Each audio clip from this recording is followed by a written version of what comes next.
Good evening, everybody. Hello. Turn the mic over here this way. Just want to stopping by to help you move some stuff. Oh, well, Dave, I hope that, you've got a lot going on your farm right now. So, oh, yay, you'll be able to be here most of the time. Thank you for being here. And your mill looks amazing. I bet you're so excited about it. Hey, Alicia, hello. Kristen, hello. Karen, hi.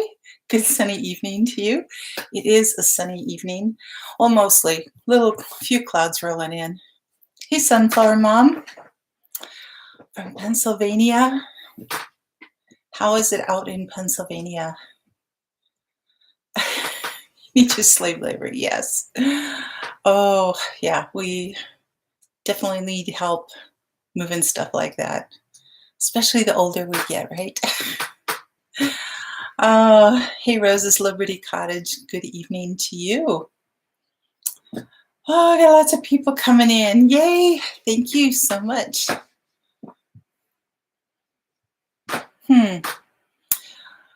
Oh, that's okay. Well, hello, Alicia. Good evening to you. Sorry that you have troubles with that. And I wonder,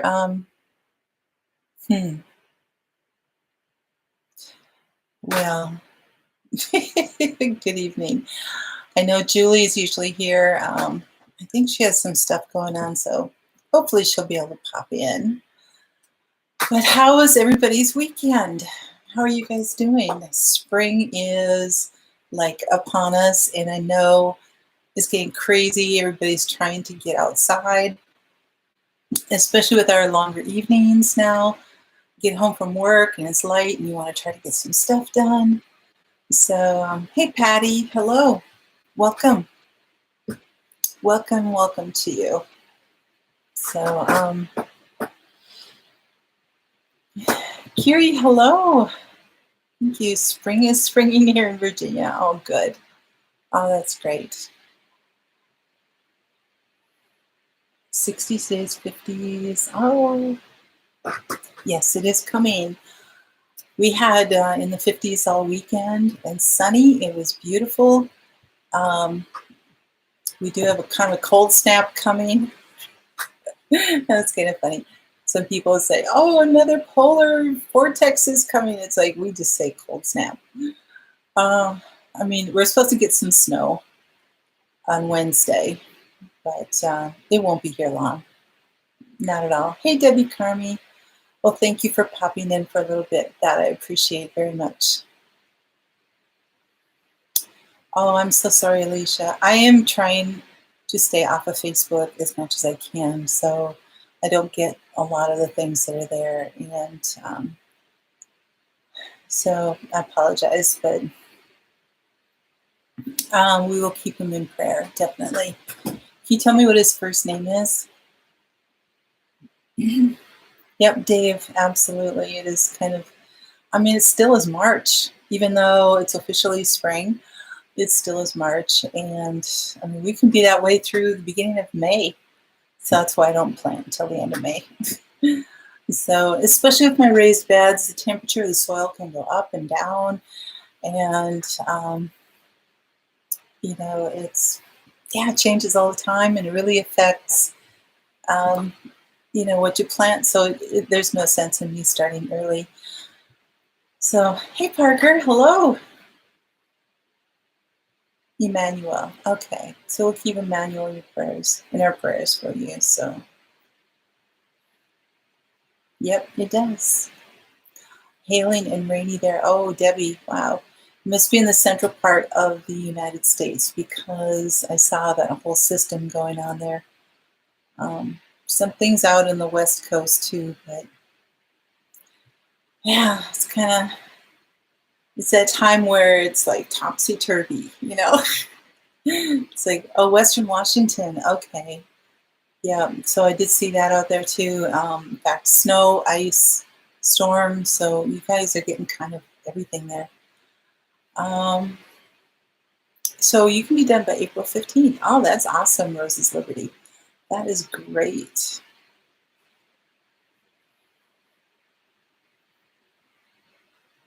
Oh, yeah, Carrie, you know what?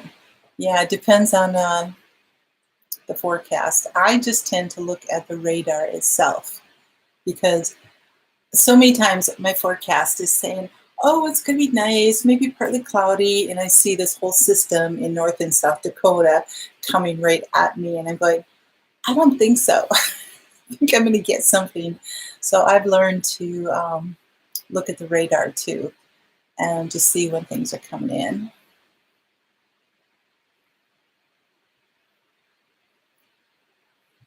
Okay, Kristen. Oh, that's great. Yep, I'm waiting for weather to be a little more consistent before I get outside and start rebuilding my beds. You know, I've got all of my wood.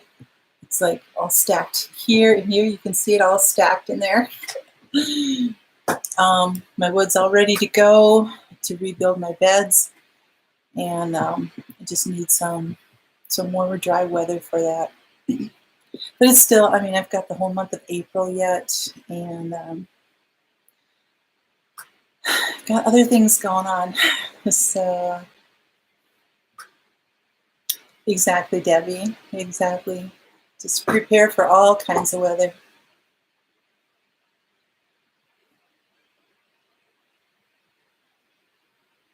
I can believe it, Dave, just because you're so close to the ocean there, between the Great Lakes and the ocean, and I can just believe that things are just kind of smashed in there sometimes. So, yeah, this weekend I led music at a retreat for 3 days, so my fingers are a little bit sore. I think I actually had a blister starting underneath a callus on one of them. So, but it went well.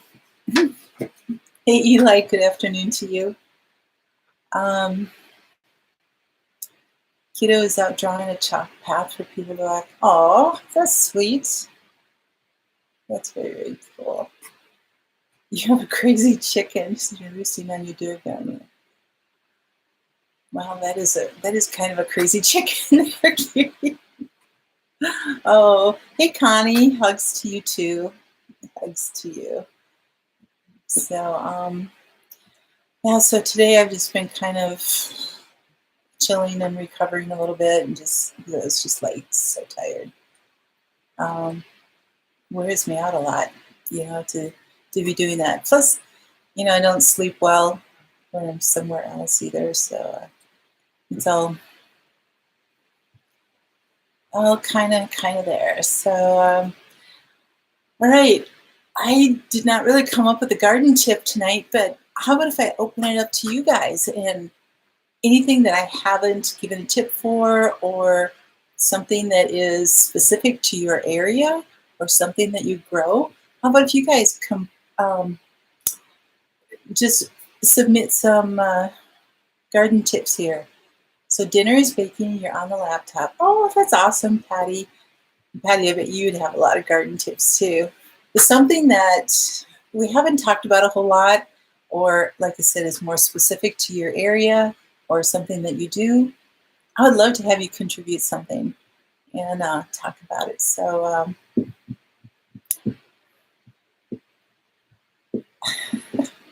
I know, right, Eli? He's just, that sawmill is awesome. So great. Really happy for him. So something that I will be showing on a video. You have to bug out all, oh, yeah, that 3 times, yeah. If you don't pay attention for 3 times, you know, it's like, then it's on you, right? I got a green stalk. So I'm going to stick it like right in the middle of my garden, right in the path, and probably put in, I've got to redo my strawberry bed anyway because it's old and all that kind of stuff. But so Patty's tip, Be sure to watch for cutworm in the soil at the base of plants and along the edge of raised beds. They are just beginning to emerge here in EP. Okay, so how do you kill them then, Patty? How would you do that? Kiri says she's been trying to figure out where I can plant something. The goats in your vegetable garden kind of rules out your garden area. Deer and fringe, you can't just plant anywhere. What are you thinking of planting, or what kind of vegetables? So you've got a vegetable garden. So cutworms. I haven't had trouble with cutworms, thank goodness, but what would they look like too? I mean, I know what hornworms look like, tomato hornworms. I know what cabbage worms look like, but I don't think I've seen cutworms. I mean, I've seen I know what slugs are, grubs, some of these other things.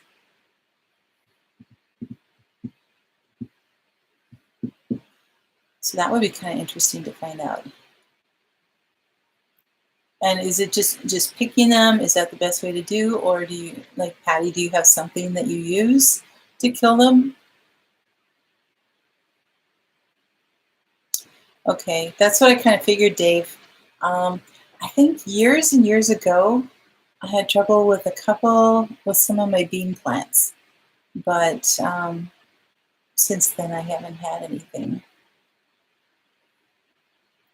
They look like grease caterpillars. Oh, that's great. Jabba the Hutt.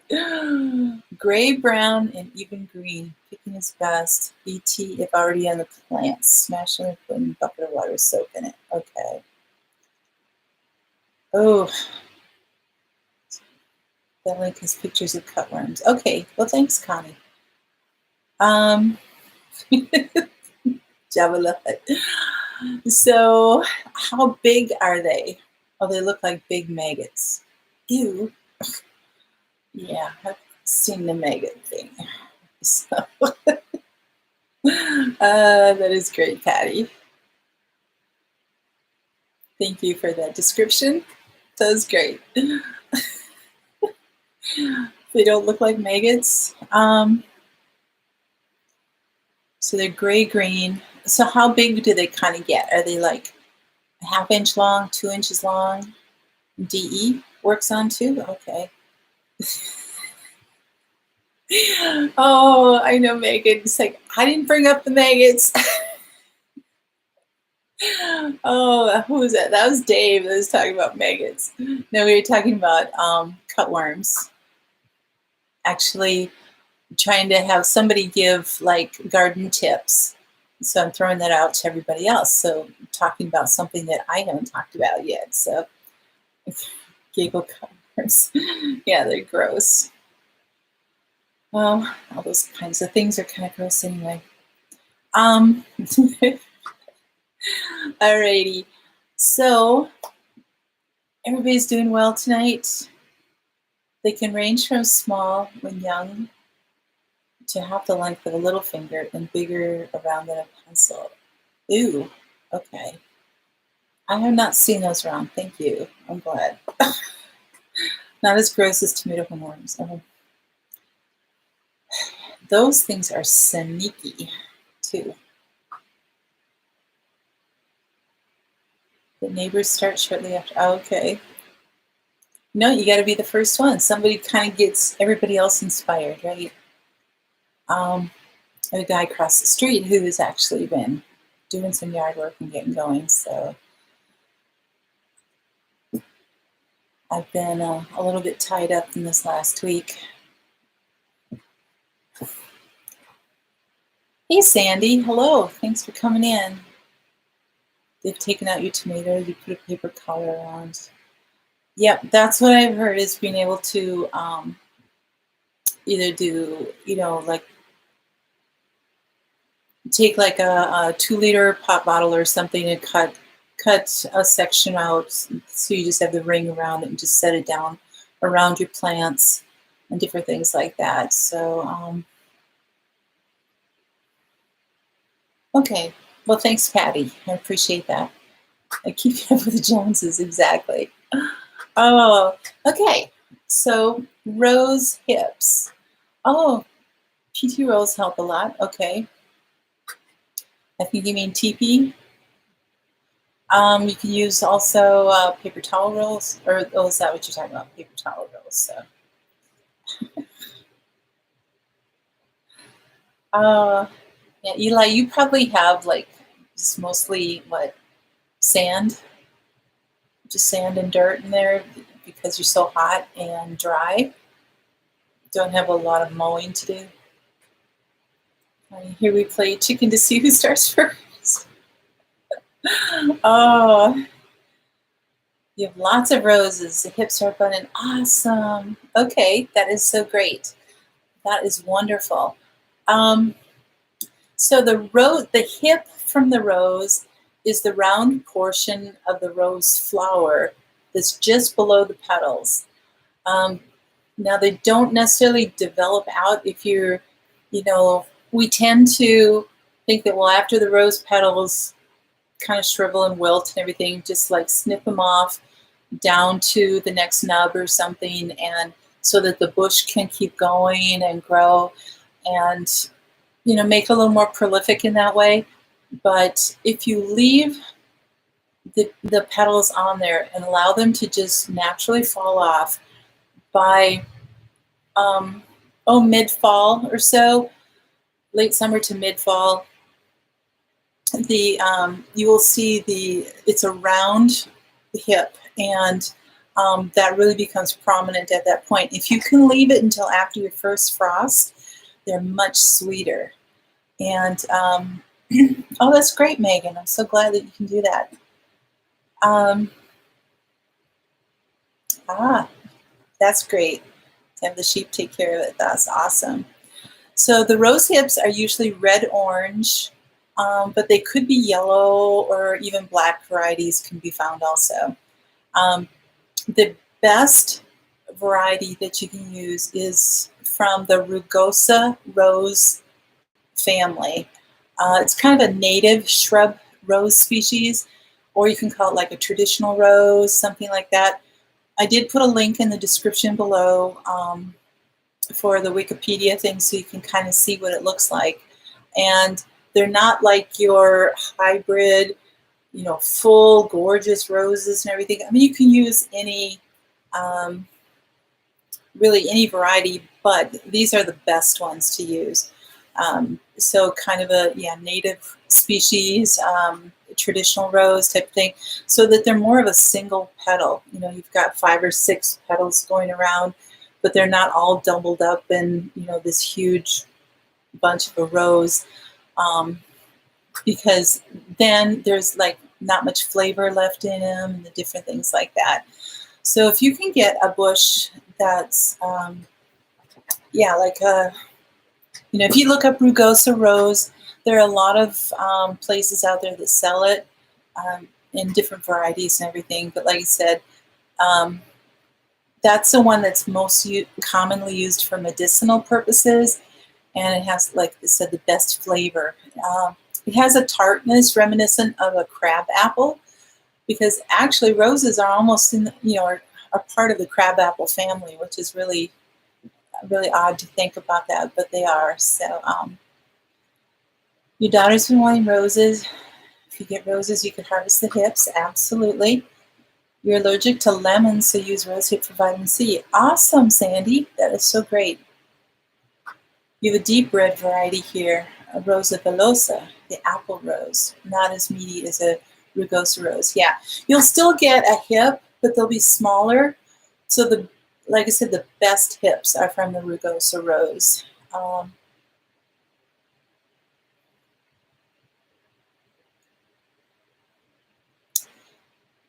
Hey, Gil, how are you doing? Thanks for coming in. So anyway, yeah, so we tend to prune them down and everything, but if you can leave them on, let them get to the end of the season, you'll see this berry-sized reddish ball that's there.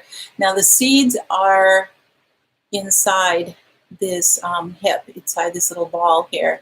Now the birds really like them too, so you want to make sure that if it's getting to that point that you're waiting for like the last frost or waiting for a first frost to get the sweetness out of it, maybe cover them with a bird netting or something so the birds don't come and steal them from you.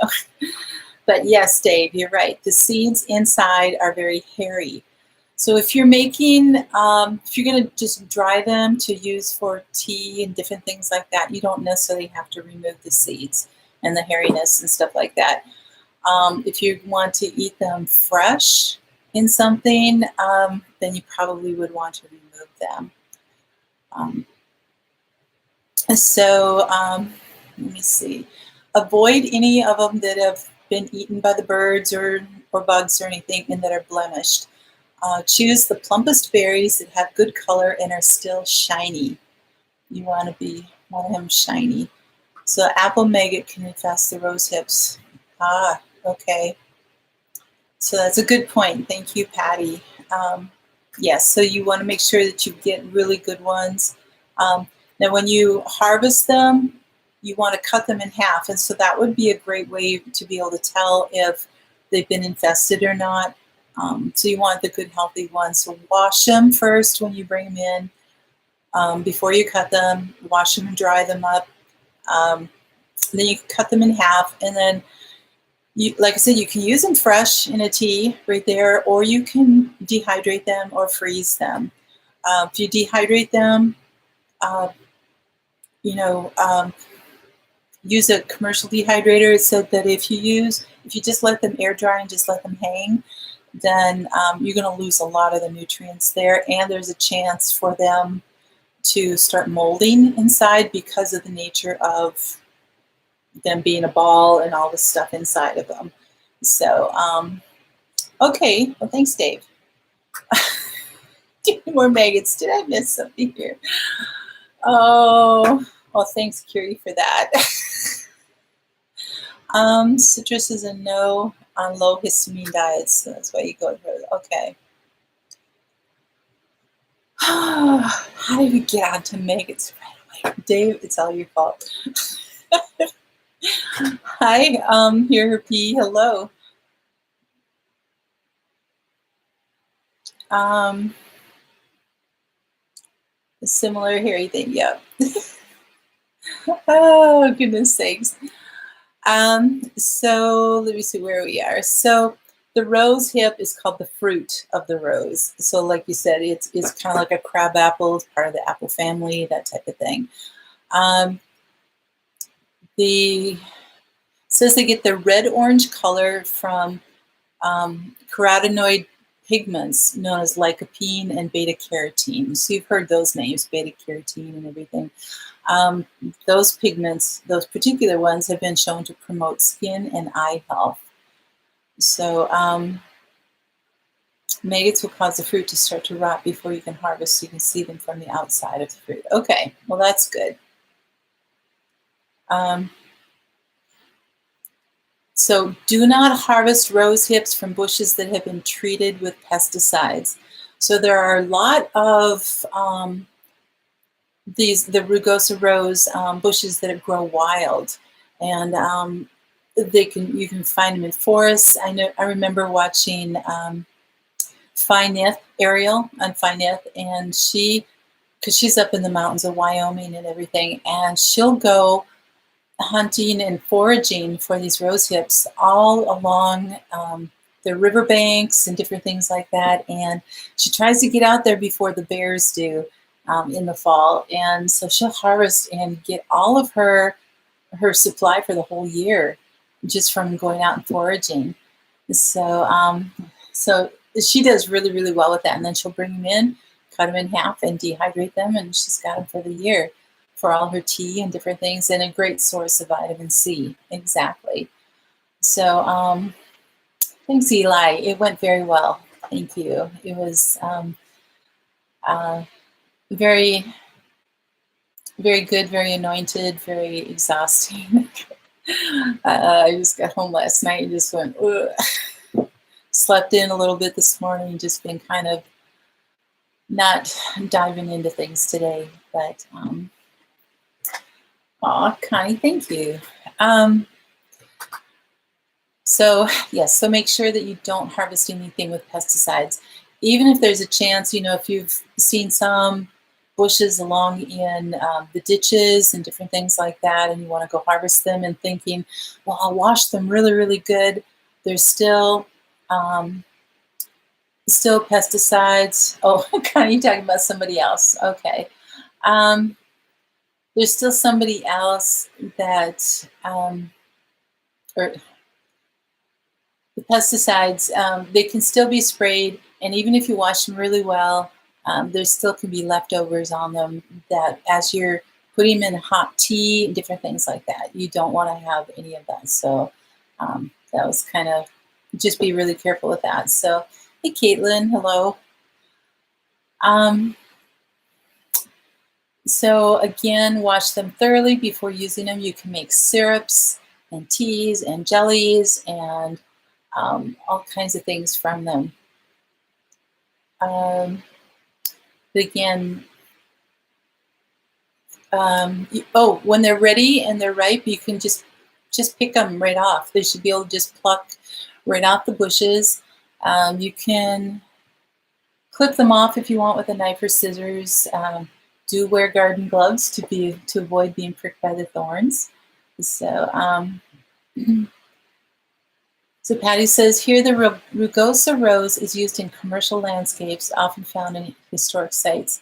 It doesn't grow native in the Willamette Valley. Oh, okay. Yeah. So there again, they would be sprayed, I'm sure. But they're very, very easy to find. Yeah, and they do have a lot of thorns. Like I said, they're a native rose. They're kind of your traditional rose, so they're not going to be your gorgeous, showcase rose type of thing.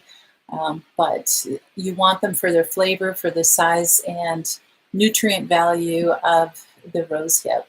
So that's, oh, you're talking about Ariel. Okay, yep. Thank you, Connie, for putting that up. Yeah, she's a sweetheart there. So yes, when you are cleaning them, not only cut them in half, but trim off the stem and the blossom ends, and then cut them in half. If they're too small to use a knife, you can just use the scissors and cut them in half or something like that.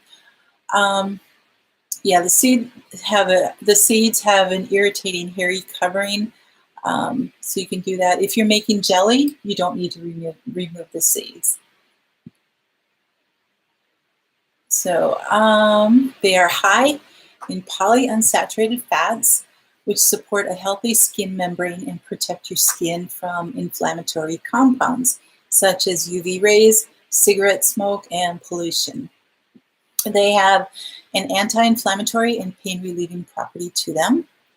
They're good for arthritis, back pain, constipation, diabetes, diarrhea. Well, boy, it hits both of them. Gallstones, gout, ulcers, UTIs. They help your immune system. They promote circulation, reduce inflammation. We already said that. They said it can even help lower cholesterol and blood pressure. Rosehip oil can also help in aiding wound healing. So if you're going to dry it and powder it, I would say you could use the seeds too. Yeah. Thanks, Kai. Yeah, you don't want, yeah, the hybrid roses, but their scent is fantastic. So yes, you can powder it to use in some things.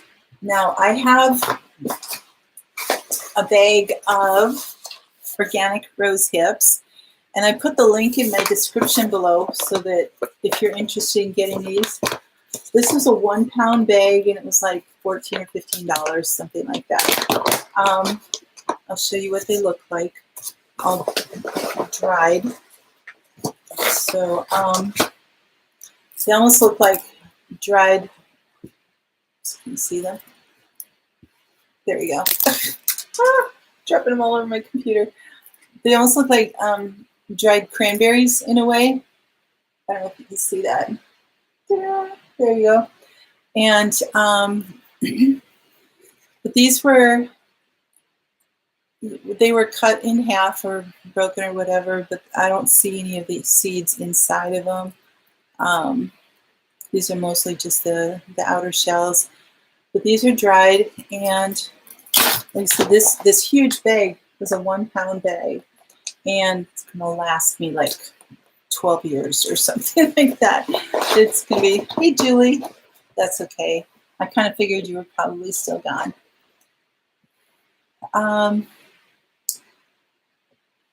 Use the powder and you encapsulate them. You can do that too. So I get these and then I grind them up. So here I just put it in my little spice grinder and made powder out of it. So I mean, it's not like totally smooth, but you could encapsulate this. Hey Sean, hello, thanks for coming. Yeah, they do kind of look like cranberries. They smell so good. Oh my goodness. It almost smells like dried cranberries in there. But this particular one, so they're organic, they're cut and sifted, raw from Chile. But there you go, it's distributed from Seattle, Washington. And they're organic, certified organic, all that kind of stuff. So this is going to last me a long time. The one thing I can make teas with it too. A local joke among gardeners, I like to that's cute, Patty. That's great. Oh, whenever I would get vitamin C at the store that has rose hips added to it, on the bottle for the jar, it says, you know, vitamin C and then with rose hips, and it looks like crow's chips on there. So I was like, oh, I get my bottle of crow's chips there. Are the rose hips sweet? Do they have fructose in them? There's nothing added to these. These are just plain. And they're gonna have a little tartness to them. Different things. they're gonna have a little tartness. But so if you make, I could take these, I could reconstitute them, make some jelly out of them. So you'd have to add, you know, your normal sugar or honey and pectin and all that kind of thing to make some jelly. I've never done that, but that's something that you could do too. So you can get some high vitamin C jams or jellies. The other thing I do, and I didn't have time to put my recipe in the show notes at all, but I did a video last spring on, and I don't know if some of you remember, that's why I have some that's powdered up, but I made my own vitamin C kind of pills. They're just, so, because I wanted something that if I could, well, if you guys remember last spring, vitamin C flew off the shelves. You could not find it at all. You couldn't get any. And so so it's like, I need to find a way to get some vitamin C. So I made these little, like I said, they're like kind of like little pills. And this is what I have left in here in my jar. I combine them with, can I show and tell tonight? But yes, you can encapsulate those too. It will go really long. It will go really far. I use organic amla berry powder. I add that to the rosehip powder. And there's, I don't know, it's like a tablespoon of each of them or something. So I've got this whole huge bag and I use 1 tablespoon and it lasts for like a month and a half or 2 months, something like that. So it goes really, really far. And the other one was acerola powder. And these are all organic and different things. So these that I got are going to last me forever. I think I figured it out, and to make a supply for myself for like 45 days or something would cost me about 25 cents.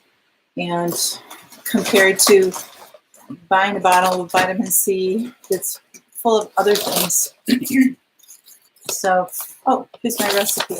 Okay. So I do, 1 tablespoon of rosehip powder. So you saw that I ground that up. 1 tablespoon of amla powder. 1 tablespoon of the acerola powder. 1.5 tablespoons of honey, and some orange peel powder. And that was like my own, because that adds like some orange flavor and some good stuff in there. So you can use orange or lemon or something. Yeah, Dave, it's just amazing. So now these are, I think, a little bit more expensive. I want to say it maybe cost me $30 or $40 for all 3 of these together to make this. But for the amount that's here, I mean, I have a pound of each one of them, and if I use 1 tablespoon, it lasts me a month and a half. So anyway, you put it together in a little bowl and just mix all those powders in there with the honey, and it kind of gets this really thick goo, and then you can like roll it out into like a long. Megan, I think you remember me making those last spring, because I remember that you were on there. But yes, acerola is a good source of C. So all 3 of these are huge sources of C. Yeah, they're chewable. Absolutely. You just take these, and they're not like super sweet or anything. Thank you, Patty, for finding that.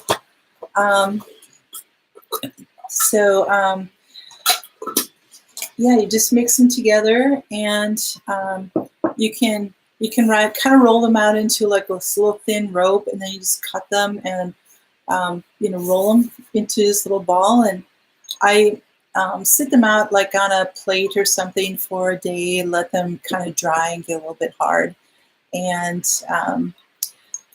then I just store them in here. So these have been in here for a little while, and I'm going to need to make some more soon. But that's what got you researching what you could get in powders. Okay. So didn't know if you've had trouble getting these kind of things. So, hey, John, how are you doing? But these are extremely, extremely effective. And it's a source of vitamin C that you can have for a while when we can't get anything else from the store. So rose hips. That's what we're talking about, John. So somebody on here a few weeks back asked if we could do a live on rose hips. So it was asked, and so that's why the title of my live tonight. Somebody asked, and I'm accommodating here. So what else? So the nutrient content of your rose hips are largely dependent on your soil and your growing conditions. How you process it again too. There's some sources that say the dried rose hips are greatly reduced in their vitamin C content, but there are others that are like, no, it stays pretty high, different things like that. So, hey, Junebug, hello. Yes, absolutely it is. It's better in the natural form than it is in the synthetic. Sandy, that would be difficult. So, yeah, I have not checked into any of those at all, zinc or selenium or anything like that. So,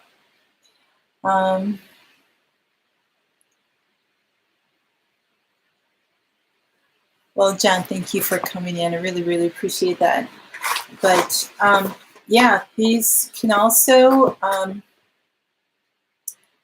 you could put it into your cooking, if you're making,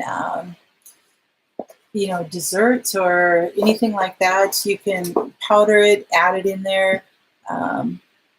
You can, like I said, infuse it in teas, make a nice rosehip tea. You can,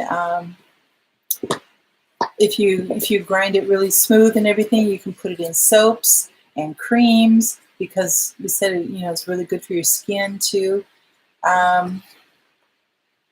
So one of the reasons I got this from Chile is because of their growing area. It just creates, it's really nutrient dense around there. So yeah, so that's where I go. So yeah, tea, jam. There's even a soup. I think it's one of the Scandinavian countries. I want to say Norway, but that they make actually a soup that's a rosehip soup, which would be really, really amazing. Excellent idea, Megan. Yes, add it to smoothies. When it's ground like this, probably at the most a teaspoon, maybe a half a teaspoon is all you would need, because otherwise it could, yeah, you don't want too much because it's very concentrated, and maybe not even a half a teaspoon, because considering I use 1 tablespoon in a whole month's supply, and that's huge. So I have had this bag for a year and a half, for 2 years or something, and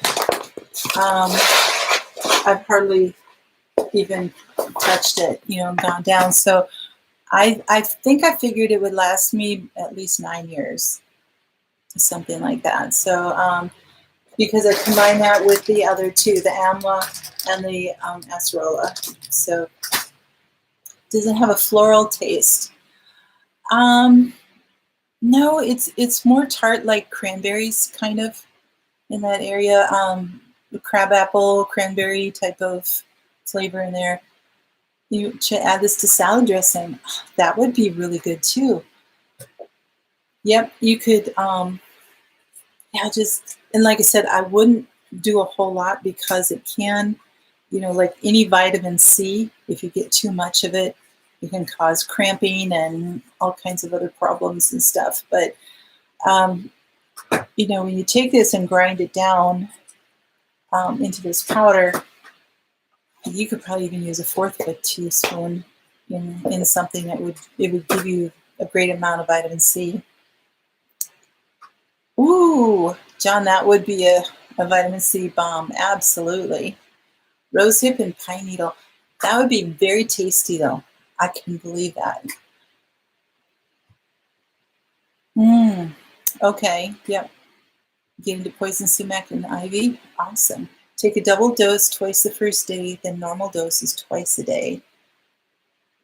That is great. Oh, man. If I didn't know that, that would have been a great help for Jen Stiver. She had poison ivy really bad a few weeks back. Maybe, I don't know, 6 weeks, 7 weeks ago, something like that. That would have been really, really good. Oh, there you go. It's the Swedes, not the Norwegians. Thank you, Patty. Swedish rosehip soup. You are pulling up the links. There you go. See, like I said last night, I'm teaching you guys. Raise the bar for moderating here. That's great.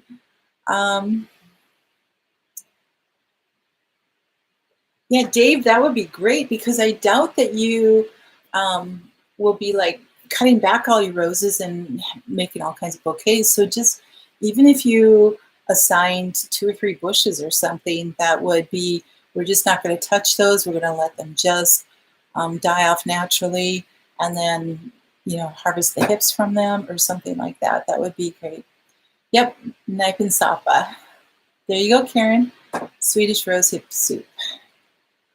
Patty, the rose hips we've tasted after Rugosa rose and apple rose taste a lot like apples. Oh, okay, great. Apple rose, that would be really, really good. Yes, Connie, you can use the actual pine needles. The best are the spruce tips, the newer growth off of a pine branch. So you get the spruce tips off of them and you put those in. Those are very high in vitamin C and very tasty too. So you can do that. Better when dried and powdered. Yep. Exactly.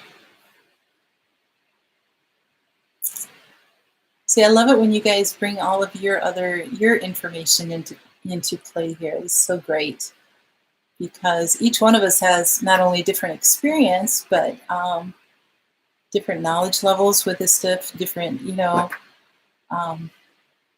different research that you've done. So, oh, Connie, that's very sweet of you. So, okay, well, Dave, then yeah, go for it. And if you have more than what you need for that, I bet your chickens would love them too. That would help them out. So, yeah, oh, that's okay, Megan. It is something good to know, and maybe they come on after I do, so maybe I'll pass that information on to her. So, rugosa roses are a colonizing rose, so it can make a large swath or hedge of them that will grow wider in time. Awesome to know. Easy to dig side shoots that are coming up for giving away. Yay!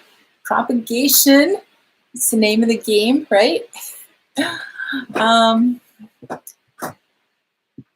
Well, Connie, you'd want to make sure that you don't want to be drinking pine needle tea and then all of a sudden just like have a super allergic reaction. You want to see if you could, maybe even just take a teeny sip and it's like, how are you doing with that? But otherwise you might, that's what the good Lord gave us so many different avenues of. It's not just like, oh, there's only one plant that gives you vitamin C. There's how many? There's gazillion plants with vitamin C, and as we've been going through these herbs and the different things like all last summer and then now this winter, there's so many that have repeated uses for the same thing, and so it's like so neat to be able to,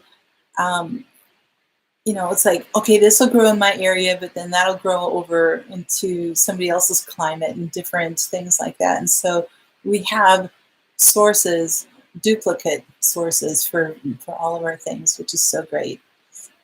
And Caitlin, you've noticed that during the March break you had this, you realized you were doing that. Oh, that's fun.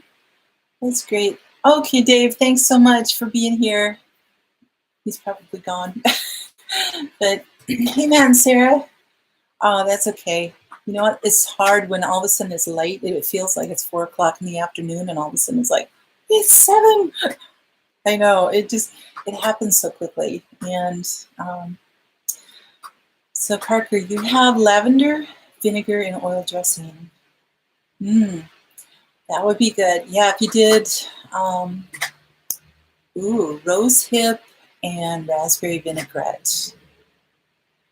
What would you think of that? That would be really good. I always like a raspberry vinaigrette anyway, but if you added some rosehip to it, that would really, really, really boost up a salad, wouldn't it? With just rose hips and oil is slightly bitter, but not bad. Oh, that's a lot on one lettuce leaf. Oh my goodness. There you go, Julie, stirring stuff up again, right?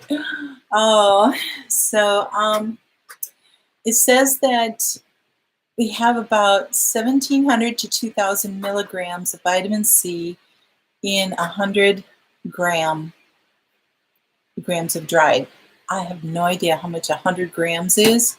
I go by teaspoons, so I'm not sure. How to grow and care for rugosa rose. Thank you. Yes, and I put links in the description below too for the places where I've gotten all this information. How to harvest, what to do with them, what they're good for, all that kind of thing. It can help rheumatoid arthritis, knee situations. It can convert amino acids into neurotransmitters, prevent scurvy, which again, vitamin C does do that. So,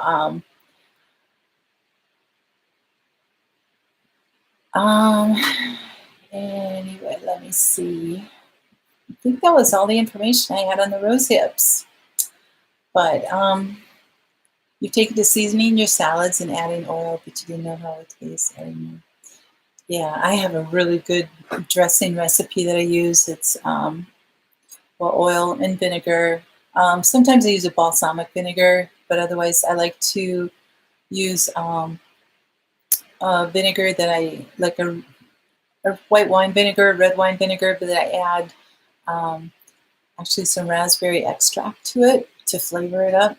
And because I don't know, raspberry is just really good on salads. Then I put in some maple syrup and salt and pepper, of course, and a little bit of Tabasco sauce. So that combats like the sweetness, and it's just like it's an excellent flavor. And I get rave reviews on that kind of thing. So I think adding in a little bit of ground up rose hips would actually be pretty good. Sandy, you got the strawberries in. Awesome. That's great. Miss vinegar. So, but yes. So anyway, yeah, I did a whole live last spring on making these, so you guys can watch it. Magreed, hello. Thank you so much for coming in. Okay, it is late for you. So thanks for stopping in. Appreciate it. So, all right.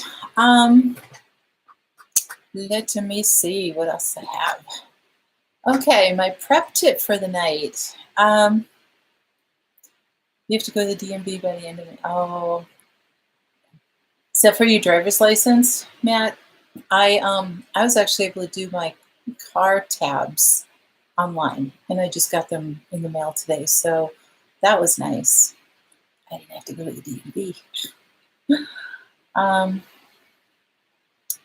Karen, Leatherwood Vinegary in Long Prairie has vinegar flavors over. Oh, I had not heard about them. I'll have to check them out. Okay.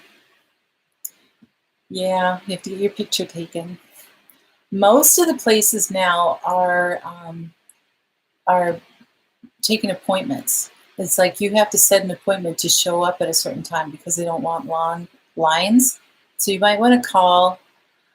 I don't know, Matt. I hope so. We're supposed to have snow on Wednesday, so it's not the end of April yet. So I'm it can be a mixed bag of stuff until then. So you want to try the white strawberries?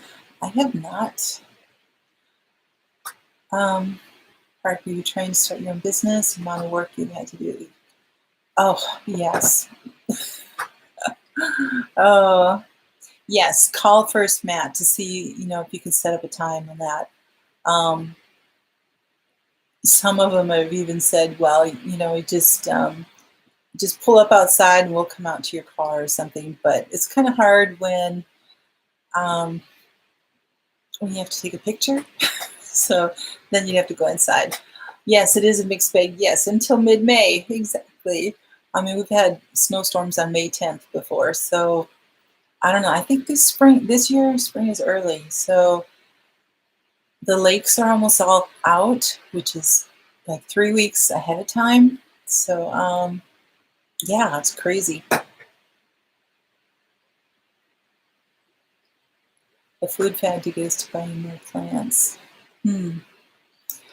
So my prep tip for tonight is to start looking around you, finding people that you can barter with. Like if you don't have chickens, now a lot of you do, most of you do. So yes, that is early Patty, absolutely. If you don't have chickens, but you grow tons of tomatoes and you're putting up lots of sauce, maybe try to barter a few jars of tomato sauce for a few dozen, boxes of eggs. Or even if if there's somebody who's harvesting a whole bunch of chickens, or, make an arrangement with these people. If they're going to grow, 50 chickens, say, well, would you grow an extra 15 or 20 or something? I'll come and help you harvest, and I will, I'll help out with the feed or something, but if I come and help harvest, can I have those chickens, those extras? You know, so there are ways of being able to get these things, but to try to find the people that you can barter with, and um, that you can trust too, and make sure that you can get things that you would need and that you want, because not everybody can grow everything that they need, you know. So yeah, I think that you like barter is the bomb. It certainly is, and it's a great way to do it, because it takes a lot of the stress off of you, because you're thinking, oh, I have to make this, I have to have this, I have to have that, and everything else.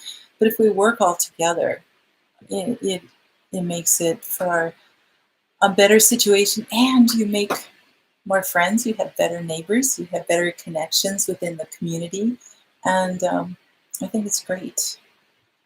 You take 100 pounds of apples to a woman who dehydrates them all, you get some back as payment. Nice! That is great, Karen. She gets some as payment for dehydrating. That is so great. That is so good.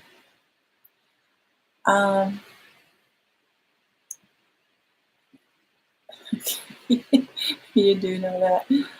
Bartering builds community. Exactly. It does. So, but yeah, and there are many, many different ways you can do it.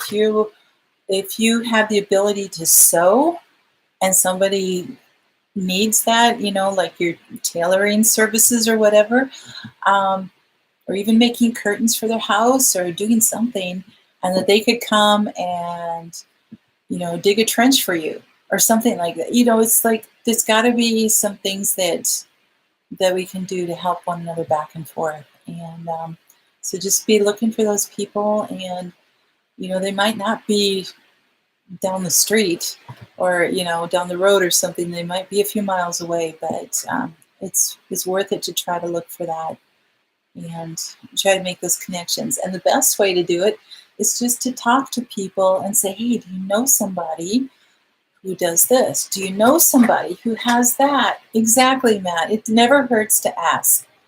It never hurts to ask. I mean, what's the worst that can happen? They say no. And it's like, you know, you're not out anything, you know, if they say no, that type of thing. So it never hurts to ask.